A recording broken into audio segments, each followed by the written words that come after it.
Le Maroc accueille jusqu'au 18 janvier la Coupe d'Afrique des Nations la plus ambitieuse de son histoire.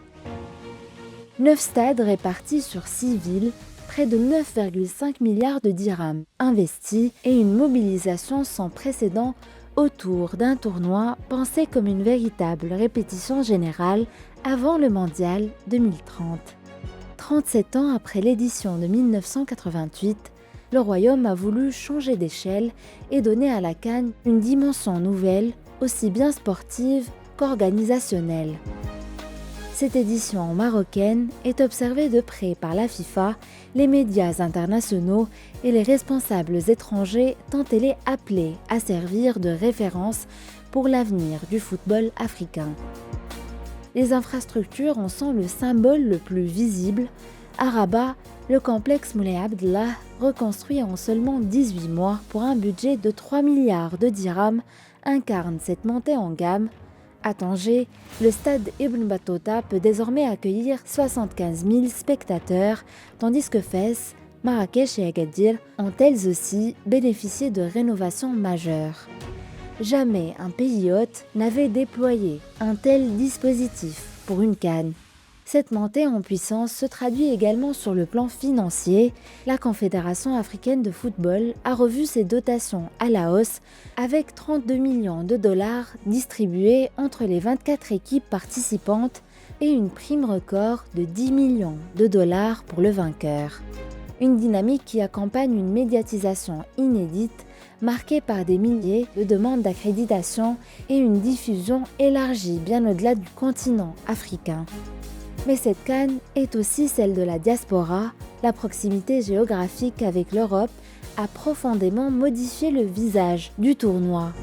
Plus de 109 000 billets ont été achetés depuis la France, un record absolu, tandis que les rencontres du Maroc et de l'Algérie se sont vendues en moins d'une heure. Une ferveur portée par des supporters venus de toute l'Europe, rassemblés autour d'un événement devenu planétaire. Sur le terrain, le niveau sportif n'a jamais été aussi dense. Les réformes successives de la FIFA sur les joueurs binationaux ont renforcé la compétitivité des sélections, permettant à des nations comme les Comores, la Guinée équatoriale ou le Botswana de progresser tournoi après tournoi grâce à des joueurs formés en Europe. La CAN 2025 s'inscrit ainsi dans la continuité d'un football africain plus homogène et plus imprévisible. Pour le Maroc, pourtant, la Coupe d'Afrique des Nations reste une compétition à part, une relation faite d'attentes immenses et de déceptions répétées, marquée par une seule étoile, celle de 1976, devenue à la fois référence et fardeau collectif. À chaque édition, l'espoir renaît, porté par des générations talentueuses, avant de se heurter à la dure réalité d'un tournoi qui n'obéit à aucune certitude. À domicile, l'histoire semble vouloir s'écrire autrement. Walid Regragui appelle à l'union sacrée, conscient que la CAN dépasse le cadre purement sportif et touche à l'inconscient collectif marocain. Les critiques, les doutes et les traumatismes passés rappellent que l'Afrique attend le Maroc là où il est le plus fragile. La compétition a déjà commencé pour les Lions de l'Atlas. Le Maroc s'est imposé face aux Comores 2-0 lors du match d'ouverture au stade Prince Moulay Abdellah de Rabat, une victoire inaugurale imparfaite, marquée par des moments de doute, de souffrance, la perte du capitaine et un pénalty manqué avant de trouver la faille face à une équipe comorienne solide. Un succès arraché au caractère plus qu'au panache, mais fondateur.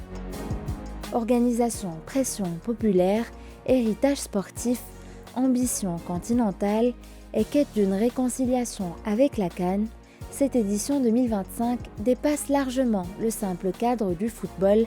Elle s'inscrit comme un révélateur et un accélérateur pour le Maroc et pour le football africain. L'intégralité de ce dossier est à retrouver sur telquel.ma. Abonnez-vous à Telquel ou retrouvez le numéro en kiosque.